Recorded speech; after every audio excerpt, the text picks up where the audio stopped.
हर सही मुस्लिम शरीफ की हदीस पाक उसका मफहूम तखय्युलाती अंदाज में नकाबत की सूरत में पेश करता जा रहा हूँ। अहबाब-ए वक़ार बार बार दरमियान में रुक के कहना ना पड़े, आपने इस मोहब्बतों का इजहार फरमाना है।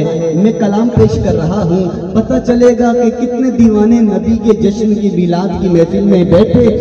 मैं कह रहा हूँ कि अबू जहल ने खत लिखा यमन के बादशाह को।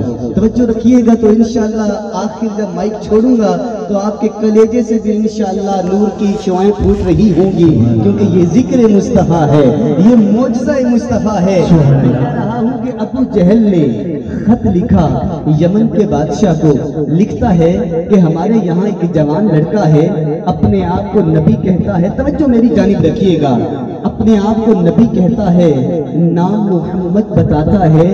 अजीब बात ये है कि जो वो कहता है वो हो जाता है। अजीब बात ये है, अरे अजीब बात ये है कि जो वो कहता है वो हो जाता है। जब वो घर से निकलता है हमारे बुत उसे झुक झुक कर सलामियां पेश करते हैं, दरख्त झुक झुक कर सलाम पेश करते हैं, पत्थर झुक झुक कर सलाम पेश करते हैं। यमन के बादशाह हैं, पढ़े लिखे हैं, दानिश्वर हैं, ताकतवर हैं, समझदार हैं, नॉलेज रखते हैं। आप मक्के में आए, इससे पूछे ये कौन है, क्या चाहता है। यमन का बादशाह हबीब यमनी मक्के में आता है, सारे काफिरों को इकट्ठा करता है, मुस्तफ़ा जाने रहमत की बारगाह में जाता है, अर्ज करता है, हमने सुना है आप अल्लाह के नबी हैं, नाम मोहम्मद है, लेकिन हम नहीं मानते। हमारे दो सवाल हैं, अगर पूरे कर दिए तो फिर इकरार भी कर लेंगे, कलमा भी पढ़ लेंगे, मान भी लेंगे। मेरे आका मुस्कुराते हैं, फरमाते हैं, पूछ कौन से दो सवाल हैं? कौन से दो सवाल हैं? वो अर्ज करता है, पहला सवाल तो ये है कि 14वीं रात का चांद होगा, उसके दो टुकड़े करने पड़ेंगे। सवाल तो बड़ा मुश्किल है, लेकिन मेरे आका तबस्सुम कुना होके फरमाते हैं, पूछ दूसरा सवाल कौन सा है? दूसरा सवाल कौन सा है? वो कहता है, पहले पहला तो पूरा कीजिए, बाद में दूसरे की बात करते हैं। अब कलेजों को थाम के तवज्जो मेरी जानिब रखिएगा। अहबाब-ए वक़ार 14वीं की रात है, मेरे आका सूफा की पहाड़ी पे तशरीफ लेके जाते हैं। उलमाए एहतशाम तशरीफ फरमा है, सदात के कदमों पे हाथ रखे। अहबाब-ए वक़ार 14वीं रात का चांद आसमान पे चमक रहा है। यहाँ आमीना का चांद धीरे धीरे रफ्ता रफ्ता सूफा की पहाड़ी पे तशरीफ लेके जाते हैं। आसमान की तरफ निगाह उठाते हैं, चांद को देखते हैं, पूछते हैं, ए चांद तेरा क्या इरादा है? ए चांद तेरा क्या इरादा है? तेरा क्या इरादा है? आका चांद की तरफ देख के गोया के तखय्युलाती अंदाज में पेश कर रहा हूँ। पूछा, ए चांद तेरा क्या इरादा है? गोया के चांद ने अर्ज की होगी, ए आमीना के लाल, ए बतूहा के मुखड़े वाले आका, ए वल्लैल की जुल्फों वाले आका, आप उंगली को उठाइए, इशारा कीजिए। अगर मैं दो टोटे ना हो जाऊं तो मुझे आपका मंगता कौन कहेगा? अगर दो टुकड़े ना हो जाऊं तो मुझे आपका नौकर कौन कहेगा? गोया तारीख गवाह है, कौनैन के वाली आमीना के लाल उंगली को उठाते हैं, इशारा करते हैं, चांद दो टुकड़े हो जाता है, चांद दो टुकड़े हो जाता है। हबीब यमनी यमन का बादशाह कदमों में गिरता है, आका कलमा पढ़ा दीजिए, आका कलमा पढ़ा दीजिए। मेरे आका फरमाते हैं, ए हबीब यमनी, अभी तेरा दूसरा सवाल भी बाकी है, तूने वो नहीं पूछना। हबीब यमनी कहता है, तुझे दी लोड़ कोई नहीं, बस कलमा पढ़ा छो। मेरे आका उठाते हैं, सीने से लगाते हैं, मोहब्बत के जाम पिलाते हैं, ये इरशाद फरमाते हैं, ए हबीब यमनी, तू बताएगा कि तेरा दूसरा सवाल कौन सा है, या मैं मोहम्मद अरबी खुद बताऊं कि तेरा दूसरा सवाल कौन सा? हबीब यमनी अर्ज करता है, मैंने पहले अर्ज की कि सही मुस्लिम शरीफ की हदीस पाक का मफहूम है, जो कि मैं तखय्युलाती अंदाज में पेश कर रहा हूँ, इसलिए मोहब्बतों का सबूत दीजिएगा।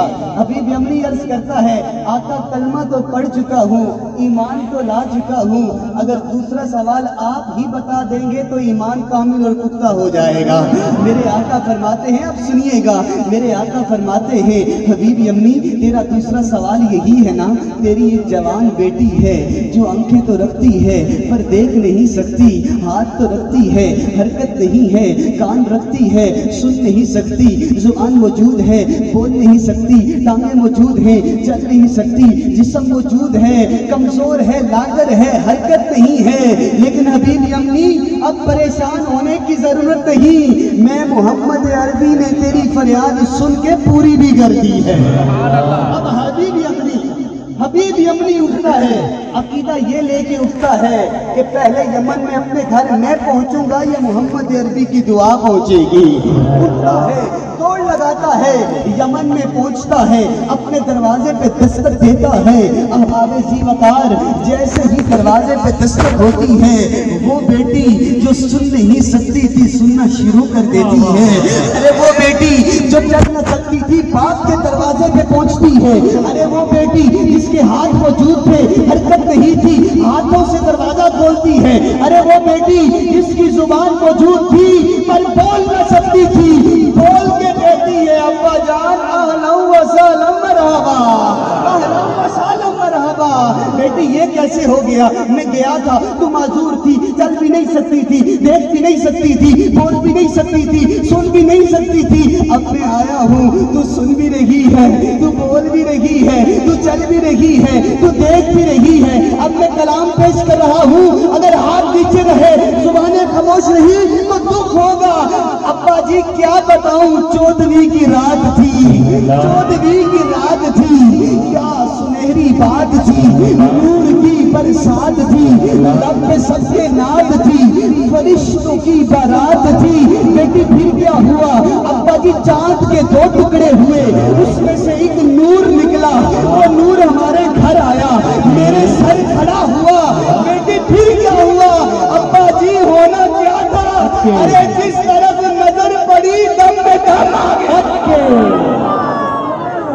अब्बा जी होना क्या था, जिस तरफ नजर पड़ी, अरे जिस तरफ नजर पड़ी दम में दम आ गया। बेटी ये तो बताओ, उस सोने का चेहरा देखा था, अब्बा जी देखा था, बेटी जरा बताओ तो सही उस सोने का चेहरा कैसा था। अब्बा जी चांद में तो दाग था, चांद में तो दाग था, मुस्तफा का चेहरा साफ था, चांद में तो दाग था, मुस्तफा का चेहरा साफ था। आखिरी 4 मिसरे अब्बा जी बेटी से पूछते हैं, बेटी ये तो बताओ, इतना करम कर गया, इतने रंग लगा गया, क्या नाम भी पूछा था कि नहीं। अब्बा जी मैंने नहीं पूछा था, फरिश्ते बता रहे थे। बेटी फरिश्ते क्या बता रहे थे, अब्बा जी आवाज आ रही थी कि सब का वो तबीब है, सब का वो तबीब है, रब का वो हबीब है। आखिरी मिसरा सुन के जिसके हाथ ना उठे ना तो दुख होगा। अब्बा जी फरिश्ते बता रहे थे कि सब का वो तबीब है, रब का वो हबीब है, अरे नबियों का इमाम है मोहम्मद उसका नाम है। सबका वो तबीब, क्या बात है, अरे सबका वो तबीब है, सबका वो तबीब है, रब का वो हबीब है, अरे फरिश्तों का इमाम है मोहम्मद उसका, मोहम्मद उसका, मोहम्मद उसका। एक मरतबा सारे कहें सल्लल्लाहु अलैहि वसल्लम।